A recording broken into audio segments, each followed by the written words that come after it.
Okay, Maslow's hierarchy of needs. What this says is he's got physiological needs, safety needs, and all this kind of stuff. And there's something called self-actualization. And it says you can't become self-actualized if you're worried about where you're going to sleep tonight. Or these are the things that really grab your attention. So I took this concept and I created a hierarchy of work focus. Okay, so I don't know if you can see this very well, but let me dim the lights for a second. So you got emergencies and crises down at the base here. And these things come up all the time. And if there's an emergency or a crisis going on, that grabs all of your attention. Forget anything else. This, you just drop it all and you deal with this. And then sometimes you got emails, meetings, and interruptions, and this just sucks away your time, and you find yourself spending a huge amount of time, and you got to get through that before you can do it. And then you just have the general heavy workload, and then you got your goals that you want to accomplish, and then finally some strategic vision at the top. And what happens is there's a disconnect. And for a lot of people, this is their life. They never go any further in the hierarchy of needs than this, because they've got so much stuff on their plate and so much to do that they can't even think about it. And so I call this the burden of restraint. And it gives you a sense that, we're just given too much to do, we can't get through, how can I do all these kinds of things? And thinking strategically and thinking about your goals is something that needs to be done all the time. Teams, individuals, and so forth. Where are we going? What are we trying to accomplish? And I think that sometimes our creativity goes out the window, because we just have so much to do that we don't think strategically. And this is extremely important for organizations and for the managers of organizations, but it's important for teams and so forth.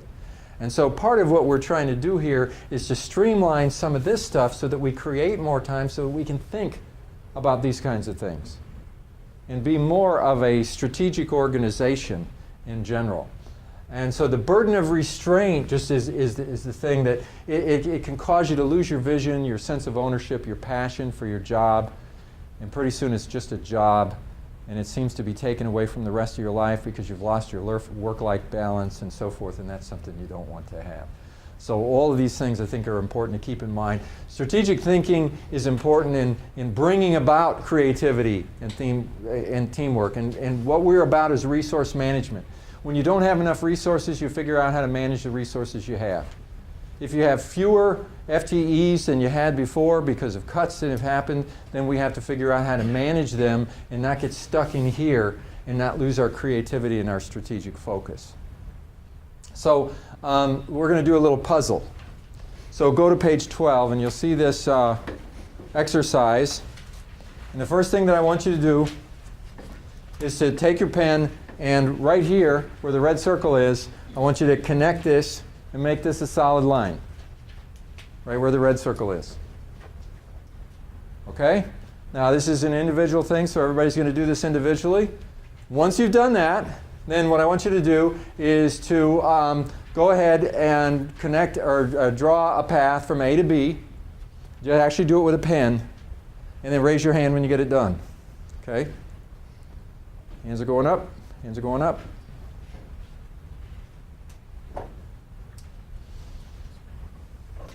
Okay. A little more time. Some of you still working on it. Okay. Now, let's talk about this. How many of you have something that looks like this? Okay. And how many of you have something that looks like this? Okay. Now,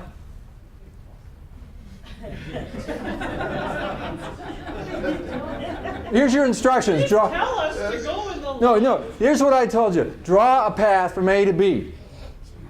Okay. Now. All right. Let's say, okay, first of all, I want to make sure that you have the kind of a pen that doesn't hit ink and stop and you can't get the pen to go over it. Okay? I mean, you could have drawn this line, right? Okay, so there was no physical restraint. So what you suffered was the burden of restraint. It's a psychological thing. There's something, an assumption programmed into your basal ganglia because over the course of your life you've seen many things like this. Looks like a maze. And you know a set of instructions that I didn't tell you about, but it's implied And it's an assumption that you made that you have to stay within the line, not cross the line, and so forth. And I even made a big deal about doing this. There must be some significance about it. But the bottom line is, I said, draw a line from A to B. Now, when I showed you the video, I said, if I had given you no instructions, and I just said, watch the video, and then we'll talk about it, everybody would have seen your gorilla. But because I gave you instructions and you got focused, you didn't see the gorilla. In this case, I told you to draw a line from A to B. And if there were no lines on the page, you would have done this, straight line, right? Anybody would have done it differently if there were no lines on the page? You would have just done that.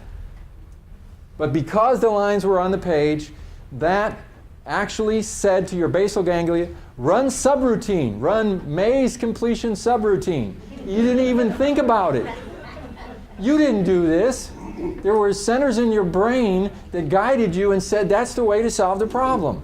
You made us close off the bottom. Yeah, see? You made an assumption. You made an assumption, an unconscious assumption. Oh, these are significant. See, and this is what happens all day long. We make assumptions in everything that we do. And we think that we're working really productively. But you know, from a productivity point of view, if we're trying to save the ink or whatever, you know, what's the quickest way to get from point A to point B? Is a straight line. And what you have to do is to challenge your assumptions. And that's hard to do. Challenge your assumptions. Is this the best thing for me to be doing right now? Does this make sense? Is the way we do this, does it make any sense? Challenge the assumptions. But the burden of restraint says we got to do it this way. We've always done it that way. If I were to do this, somebody would get upset. And then negotiation is a really important thing, because without negotiation, we're not an effective team. We have to challenge each other and get together and try to figure out how can we do this better and change the culture and change the processes to become more productive. So why wasn't this your obvious choice? Because of assumptions that were made unconsciously. That's an interesting thought. So we are here to build something. You know, when you look at teams, I have a definition for a team. It's any two or more people that have to work together to get something done. So you've got teams that are structured. You know, it's like a department, and people in this department work together. And then you could step back and say, well, there's a bigger group, and they're all part of one team. And then there are ad hoc teams, when you just have to work with somebody in another department for 20 minutes to solve a problem. And in all these contexts, there is a tendency to do things a certain way based on certain assumptions. And what we have to do if we're going to get smarter and better is to start testing these and so forth.